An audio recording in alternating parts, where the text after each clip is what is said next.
Welcome back ladies and gentleman. तो हम eutrophication के प्रोसेस को पढ़ रहे हैं और इंट्रोडक्शन हम लोगों ने कवर करी है, जिसके अंदर मैंने आपको एक ब्रीफ और रूडिमेंट्री सा आइडिया दे दिया है ऑफ यूट्रिफिकेशन होता क्या है और एग्जैक्टली उसके हार्म्स क्या हैं। ठीक है, तो अब हम कॉजेज़ की तरफ आते हैं कि आपके कॉजेज़ क्या हैं, what are the sources of eutrophication. ऐसी कौन सी सोर्सेज जो कि यूट्रिफिकेशन के प्रोसेस को इन्हांस करिए, कैटलाइज करिए। तो सबसे पहली और सबसे फोरमोस्ट जो एक सोर्स आ जाती है, that is the use of fertilisers.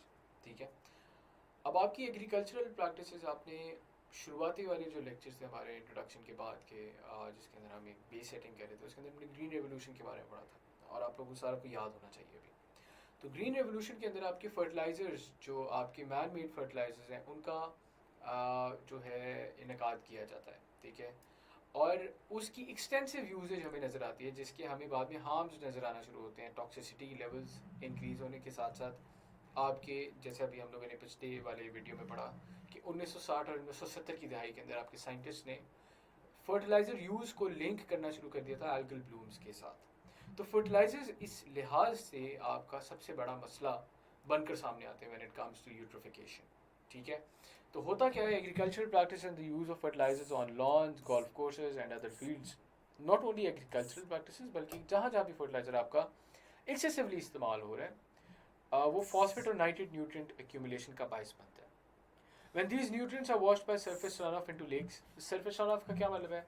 अब कह लें अगर एग्रीकल्चरल लैंड है तो वो इरीगेशन हुई है, इरीगेशन के बाद जब उसको इरीगेशन को ड्रेन आउट किया है, पानी निकला है, तो वो जो पानी निकला है क्या वो ट्रीट हो रहा है? ट्रीट का मतलब कि क्या उसके अंदर जो न्यूट्रिएंट्स मौजूद थे क्या उसको निकाला जा रहा है, उनको फिल्टर आउट किया जा रहा है? नहीं किया जा रहा है। इन द सेम मैनर आपके यहाँ जो आपके लॉन्स में फर्टिलाइजर इस्तेमाल हो रहा है मैन मेड, या आपके गोल्फ कोर्सेज में, या कहीं पे भी पब्लिक पार्क्स के अंदर, उनको भी जब ड्रेन आउट करते हैं आप, ठीक है, ज़ाहिर है पानी लगता है, पानी के साथ वो पानी के फ्लो के साथ किसी ना किसी नाली के थ्रू कहीं ना कहीं तो जा रहा होता है ना, तो वो पानी क्या आपका ट्रीट किया जाता है? नहीं ट्रीट किया जाता।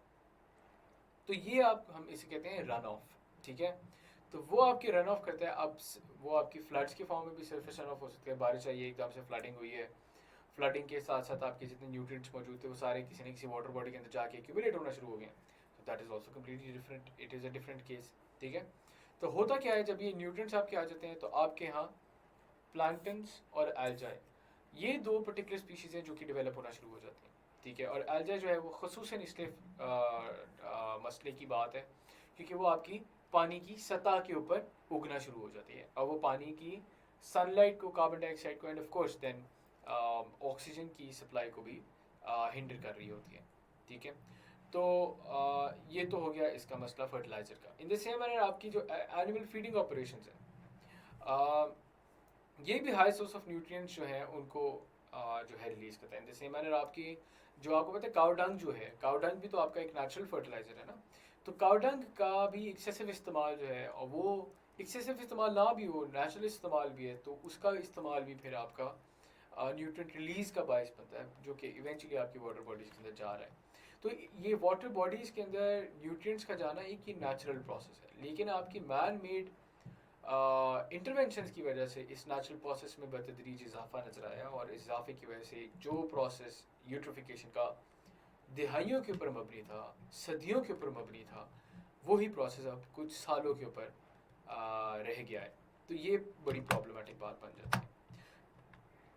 आप देख सकते हैं फर्टिलाइजर्स हैं, रन ऑफ हुआ इनका, ये आपकी इनकी लीचिंग हो गई, तब जाके भी आपकी एल्गाई फॉर्मेशन होना शुरू हो जाती है। ब्लॉक सनलाइट है, ऑटोमेटिकली आपकी एल्गाई मरना शुरू हो जाती है। डिजॉल्व ऑक्सीजन का इस्तेमाल होता है डीकम्पोजिशन के अंदर। ठीक है, और उसकी वजह से फिर आपकी जो ऑक्सीजन होती है आपके पानी के अंदर मौजूद, वो भी ख़त्म होना शुरू हो जाती है, एंड ऑफ कोर्स फिर आपकी मछलियाँ उससे मरती हैं।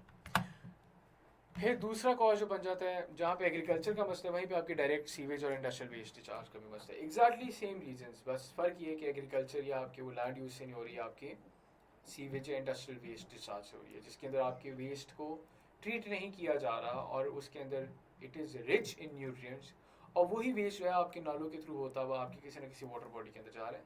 एट दिस बिकम्स प्रॉब्लमेटिक, क्योंकि फिर आपकी वही एल्गल ब्लूम्स का बायस बनता है। इधर अगर आप देखें, आपका ये फैक्ट्री है, फैक्ट्री के अंदर से डिस्चार्ज हुआ, डिस्चार्ज आपकी वाटर बॉडीज़ के साथ होता देखिए आपकी ये बड़ी वाटर बॉडीज़ के अंदर आ गया, यहाँ पे आ गया। इससे क्या होगा, ऑटोमेटिकली आप यहाँ पे आपके न्यूट्रिएंट्स जो हैं वो आना शुरू हो जाएंगे, एक्यूमुलेट करेंगे, एक्सेसिव न्यूट्रिएंट इनटेक हो जाएगी, और वही प्रोसेस जो सदियों के ऊपर मबनी था वो अब आपका कैटलाइज होके कुछ सालों के ऊपर रह जाएगा। फिर अगर बात करें आपके नेचुरल इवेंट्स भी हैं, नेचुरल इवेंट्स के अंदर आपकी फ्लडिंग हो जाती है, ठीक है, आपके floods, they can wash excess nutrients off the land into the water systems. As lakes grow old, they naturally accumulate sediments as well as phosphorus and nitrogen nutrients, which contribute to the explosive growth of phytoplankton and cyanobacterial blooms. Essentially, हम जो ये बात कर रहे हैं, this is आपकी algae, ठीक है। तो नेचुरल इवेंट्स के अंदर आपकी फ्लडिंग आ जाती है, आपकी एक्सेसिव रेनफॉल हो सकती है, जैसे फॉर इंस्टेंस अगर हम मिसाल ले लें, अभी कराची में एकदम से इतनी ज़्यादा बारिशें हुई जिसकी वजह से आपके शहर का शहर पूरा जो है वो डूब गया, ठीक है, आपकी फील्ड्स डूब गई, सारा कुछ। तो अभी ये जिस वाटर बॉडी के अंदर जा रहे हैं या वाटर बॉडी के ऊपर डिस्चार्ज होगा जाके, ठीक है, तो वो उस सारी चीज़ का जो न्यूट्रिएंट्स उसने एक्यूमुलेट किए होंगे वो वहाँ पे जाके डिस्चार्ज होंगे, जो कि आपकी आल्गल ब्लूम्स का बायस बन सकते हैं।